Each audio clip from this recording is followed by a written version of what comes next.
राधे राधे महाराज जी। महाराज जी, मैं एक ज्योतिष हूँ और चेहरा देखकर भी लोगों का भविष्य बताता हूँ महाराज जी। पर जब किसी का भविष्य फल उनकी आशा के अनुरूप नहीं होता, नकारात्मक होता है, तो मुझे उन्हें सच्चाई बताने में झिझक सी होती है, कहीं मेरे उत्तर सुनकर वो मायूस ना हो जाएं। तो महाराज जी, इस स्थिति में मेरे को क्या करना चाहिए महाराज जी?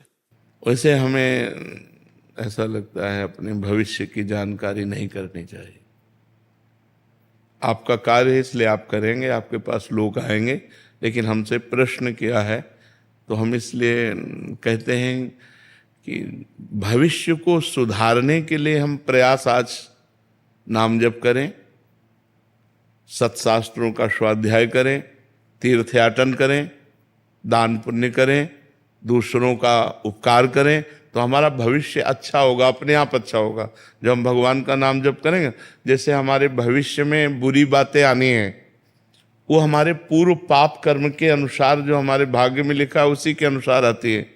तो हम अपने भाग्य को बदलने के लिए मनुष्य शरीर प्राप्त किया है, ना कि अपने भाग्य में जो लिखा है वही भोगते रहें। हमें भाग्य बदलना है। हम मनुष्य हैं, हम भगवान के अंश हैं। तो अब हम हाथ या मस्तक की रेखा से हमें कोई बतावे कि कल आपके ऊपर भारी विपत्ति आने वाली है, तो परेशान हो जाएगा। जो पे कृष्ण चरण मन अर्पित तो करिहे का नवग्रह रंक, ये ग्रह ये नक्षत्र, तो हमें भगवान का भजन करना चाहिए, अच्छे आचरण करने चाहिए, भविष्य जानने की कोशिश नहीं करना चाहिए। माना आपको ज्योतिष का ज्ञान है तो आप भविष्य भाग्य देखकर बता सकते हैं, लेकिन कुछ लोग ऐसे होते हैं जिनको कुछ ज्ञान नहीं होता है और लोगों को संकट में डाल देते हैं। उनके दिमाग में वो ऐसे डिप्रेशन हो रहा है, लोगों को और डिप्रेशन में डाल देते हैं कि तुम्हारे ऊपर तो ये चढ़ा है, वैसा होगा वैसा होगा। वो आदमी पर इतना तक गलत शिक्षा दे देते हैं। ऐसे भी उपदेशक होते हैं जिनको ज्ञान नहीं है। ऐसा कैसे हो सकता है?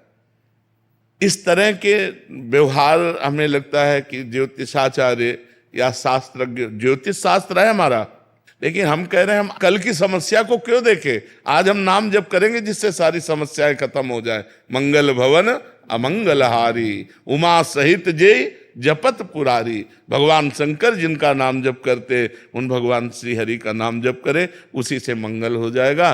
और आपको चाहिए कि जो उनका मंगल करे, जिससे उनका उत्साह बढ़े, वो बातें आप बताइए। हाँ, ये जरूर बता सकते हैं कि अगर आपको समय मिले तो रुद्राभिषेक करवा लीजिए, समय मिले तो मृत्युंजय जाप करा लीजिए। ये मंगलमय कार्य बता सकते हैं, लेकिन ऐसी कोई बात ना बताएं जिससे वो आदमी डिस्टर्ब हो जाए, जिससे वो आदमी अपनी शांति खो दे, जिससे आदमी अपनी वो बुद्धि का कंट्रोल खो दे और कुछ ऐसा कर बैठे। तो ऐसे कोई कार्य ना करे जो धर्म विरुद्ध हो, जो शास्त्र सम्यक हो, वो ऐसे कार्य बताए। किसी का भाग्य जैसे आपको दिखाई दे रहा है कि 10-15 दिन में कोई दुर्घटना घटेगी, तो उसे बता दे कि 10-15 दिन में कुछ संकट आने की बात है, तो भगवान संकट मोचन का आप पाठ कीजिए, आप मृत्युंजय का जप कीजिए, आप नाम जप कीजिए, बहुत उसे सहज में कह करके। जैसे हम डॉक्टर को शिक्षा देते हैं कि पहली डॉक्टरी आपकी मृदु भाषा है। अरे कुछ नहीं, आप जैसे हजारों रोगी ठीक हो गए भाई, तुम निश्चिंत रहो। वो एक आदमी रिलैक्स हुआ, क्योंकि दवा तो बाद में काम करेगी, आप पर विश्वास पहले होना चाहिए।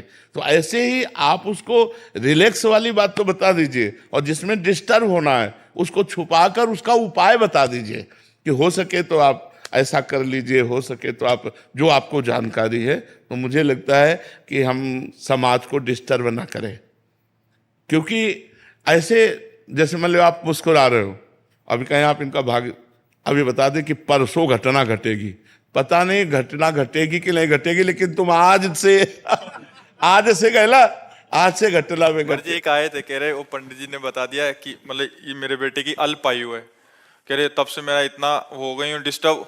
महाराज जी, जाना तो है ही है, बिल्कुल, इनको भी जाना है, उनको भी जाना है, सबको जाना है, बट पहले भविष्य देख के या मतलब वो बहुत ज्यादा नकारात्मक विचार महाराज जी मन में भर जाते हैं। महाराज जी, इन बातों से हमें लगता है बचना चाहिए, इन बातों से बचना चाहिए। भगवान का भजन करो, धर्म से चलो, कोई तुम्हारा बाल बांका नहीं कर सकता, हर विपत्ति को ताल ठोक के निकल आ जाए। बट ऐसा लगता है महाराज जी कि वो बता देंगे तो हम अपने भविष्य को सुधार देंगे।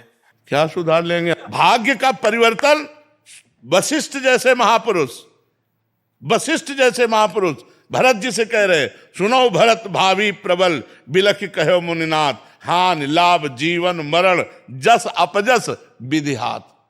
खूब सीता जी की पत्रिका, जन्म पत्रिका मिलाई थी राम जी से सतानंद जी ने, और इधर वशिष्ठ जी ने। कहीं योग नहीं था कि 14 वर्ष का वनवास होगा, लेकिन होना था, हो गया। जो होना, इतने बड़े बड़े महापुरुषों के बीच में जो होना है उसे होना ही है महाराज, ये भी नहीं रोक सकते। जन्म जन्म से हम भटकते आ रहे, मनुष्य देह पाया है, अब की बार हमें ब्रह्म प्राप्ति होनी चाहिए, भगवत प्राप्ति होनी चाहिए। हमारी बात को समझो, हम मतलब उपहास नहीं कर रहे, हमारी बात को समझो, और हम किसी भी आदमी को डिस्टर्ब करने का कार्य ना करें, हम किसी आदमी को सुखी करने का कार्य करें। जैसे हमारे पास कोई आया है, भाई हमारे भाग्य की, तो हम उसके भाग्य में अगर देख पा रहे हैं कि संकट है, तो हम उसको उपाय बताते हैं, लेकिन संकट नहीं बताते। यार ऐसा कुछ लगता है कि अगर आप मृत्युंजय जाप करा लो तो और अच्छा रहेगा, ये नहीं बता रहे कि 15 दिन में ऐसे से ऐसा हो जाएगा, नहीं, ऐसे ऐसे नहीं। ऐसा अगर होता तो बड़े बड़े ब्रह्म ऋषि हुए जो सब कुछ जानते हैं, सब कुछ जानते हैं। आप ऐसा ना समझो हम बचपन से बाबा जी हैं, केवल मंत्रों में ही खेला है। जैसे लोग गुल्ली डंडा और क्रिकेट खेलते ना, हम मंत्रों में ही खेला है, शास्त्र का मनोरंजन किया है, और जीवन भर जितेंद्रिय और ब्रह्मचर्य का पालन करके भगवान के मार्ग में चले हैं। तो किडनी फेल है और डायलिसिस हो रहा है और जीना मुश्किल है। कर्म का ये फल होता है। अब ये आज के कर्म का फल नहीं, ये पूर्व के कर्म का फल है। ऐसे हम मिटा सकते हैं? आप विचार करो, इतना भजन कर तो मिटा सकते हैं, तो ये किसी के भाग्य को मिटा सकते हैं क्या? भाग्य को मिटाने की ताकत किसी को नहीं है। जो कुछ लिखा है वो होके रहेगा। होई सोई जो राम रचि राखा, को करी तर्क बढ़ा, तो अस कई जपन लगे हरिनामा। भगवान का नाम जप करो, इसी में मस्ती है।